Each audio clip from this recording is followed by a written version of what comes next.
Generally, overthinkers are much superstitious than underthinker or an impulsive thinker or an average thinker.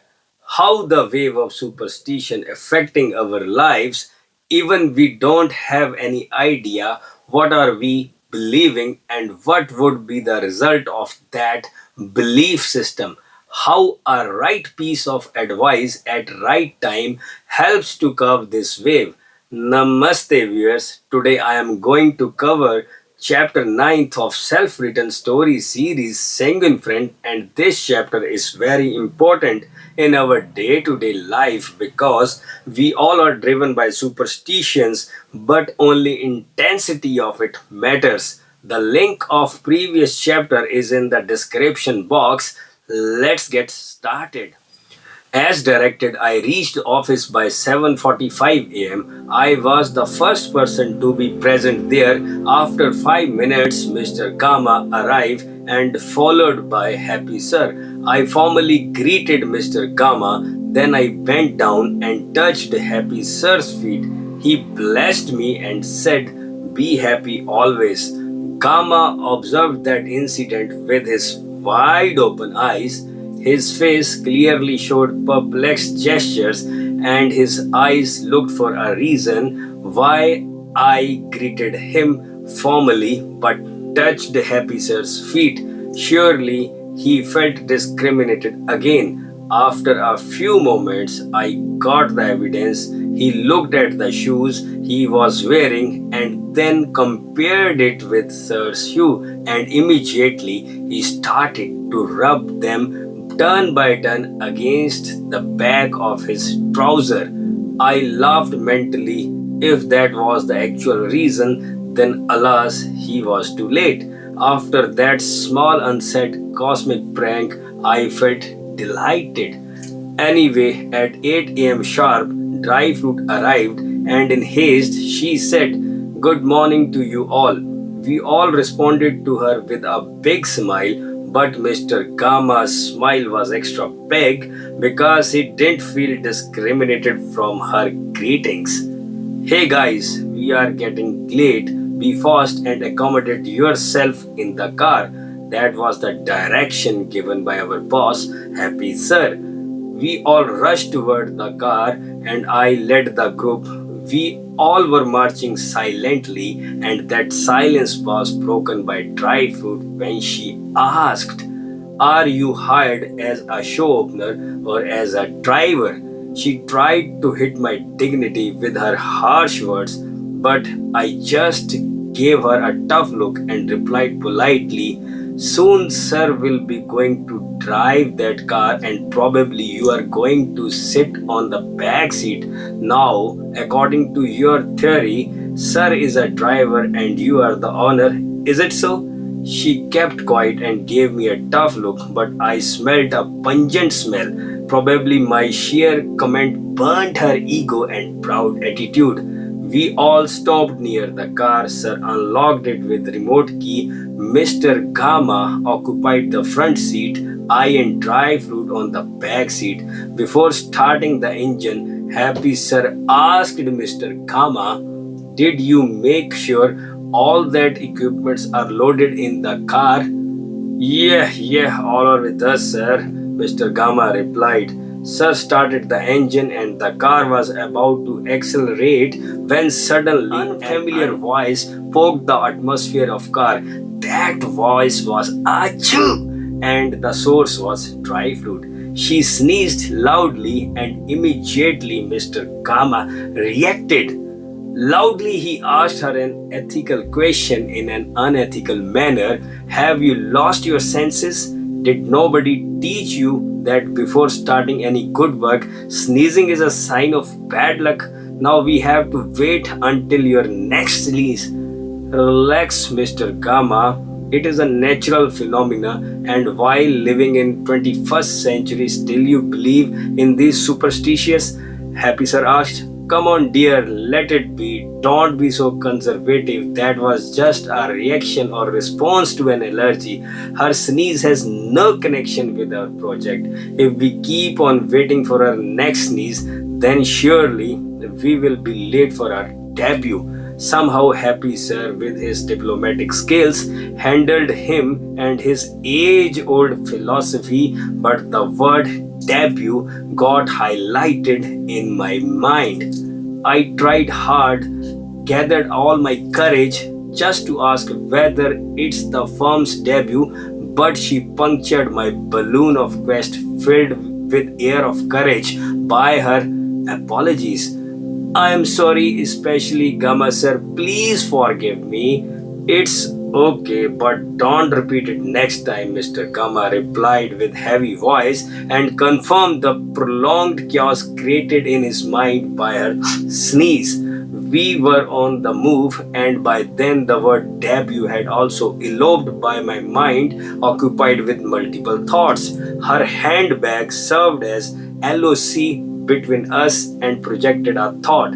Is the bag big enough to save her if I have something abrupt in my mind regarding her? I was pondering over that thought, and Happy Sir poked it with a question. Teji, are you fully prepared with your introductory speech? Yes, sir, I am prepared and ready to deliver it, I replied very confidently. By the way, sir, what I feel my introductory speech is very impressive and it will easily mesmerize the group of 20-30 people. Is your introductory speech a medicine that is potent to cure only 20-30 people? Sir asked. Is it ineffective if applied to more than 30? I kept and tried to join my words with unclear thoughts so that I could reply. Relax, I was joking. Be confident, be ready to handle every circumstance that has to come. Never protect yourself with prejudiced mind. Yes, sir, you are right, I replied, and the whole atmosphere inside the car was electrifying with mixed laughter. Again, Happy Sir commanded, we are very near to our destination. Mr. Gama, you have to introduce the names and the working panel of our company. Immediately after that, madam, you have to take the charge and have to introduce about the vision and the mission of our company. Afterwards, Teji, it's your role to aware the audience about the theme and the necessity of our curriculum. Finally, you have to introduce and invite me on the stage. Hope you people are very clear with your individual roles, Happy Sir asked. We all replied yes in unison. One more important thing, my performance is directly proportional to your performance.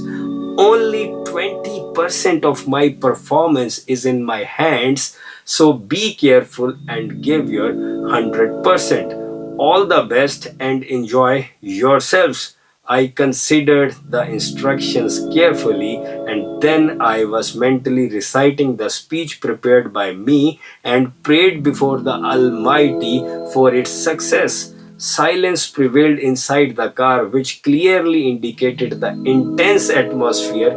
After a few minutes, we entered the main gate of the institution and parked the car. Sir carried the laptop, Mr. Gama carried extension wires, and I carried the speaker set.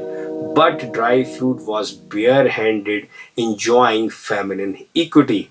Sir, please unlock the car. I forgot my handbag inside the car. Dry Fruit screamed. She took out her handbag and I felt relaxed. A feeling of equality rejuvenated me. By then, all four of us were loaded with equipments. Really, that was a big relief. After a few meters of walk, we entered a well built institution. Guys, you wait here. By saying this, Mr. Happy headed towards the admin block. From a distance, I saw Sir handed his visiting card to another dry fruit, I mean receptionist, a bit senior in age, and she gestured Sir to come inside. Sir spent approximately 10 to 15 minutes and finally came out with a huge smile on face. Sir, what happened inside? Why admin took your time and what more is left to discuss? Mr. Gamma asked him, accompanied by weird gestures. Mr. Gamma, the session which we have to perform today. Suddenly, Gamma again interrupted Happy Sir and said, I knew this would happen. The session has been postponed. The reason behind this postponement is Kamini's sneeze. That was not a good sign in the beginning. Hold on, dear. First, let me complete what I have to say. Happy Sir interrupted, and the pale eyes of Dry Fruit turned pink again.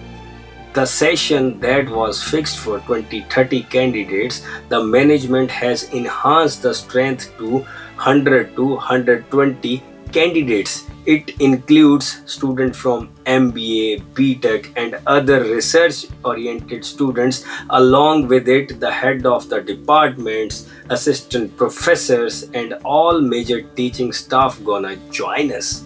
Now tell if sneeze was lucky or unlucky, Happy Sir. No replied, nobody replied, but I saw the shine in her eyes. Sir, are you sure that we will be able to handle 100 to 120 candidates? Mr. Gamma asked with doubt. Yes, sir, with smile, we will, Happy Sir replied. Silence prevailed for a few moments, and I saw the terror in their eyes, the fear to perform in front of crowd. Their faces lost charm and the skin lost shine. Both Mr. Gamma and Dryfruit looked like the patients of same disease, and that disease was a bugbear, fear. But at the same moment, when I looked upon the saintly man, his eyes were full of confidence and reflecting his latent powers. He gestured me to come close. I went and he whispered in my ears, Man, you have ample of talent that your honest eyes are reflecting. Just remember a lifetime tip, never put your inputs with fear, because fear in input leads to fear in output, and hence result is zero. The very next breath that I took filled my chest with positivity, and bliss followed me. He again came closer to me and said, Do remember a universal law. If your tasks are wicked, never bother how tough the challenges are. Today, you have to compete with the best in you. You have to derive the best out of this atmosphere, and this is the right time to prove yourself by enjoying every moment. There is no struggle, no conflict is there, and then what is left? Only peace and progress. Honestly, that motivating small speech by Sir initiated me to go deeper into aspects of real life. Since then, I started to think beyond petty thoughts. I came to know the deeper meaning of life comprehensively. But I assure you, there is no need to dive much deeper because the work is already done for you, and you have to just watch chapter 10th. Only there you will come to know what will our champ Teji do. Take good care of yourself, and if you like this content, then like, subscribe and share. Jai Hind.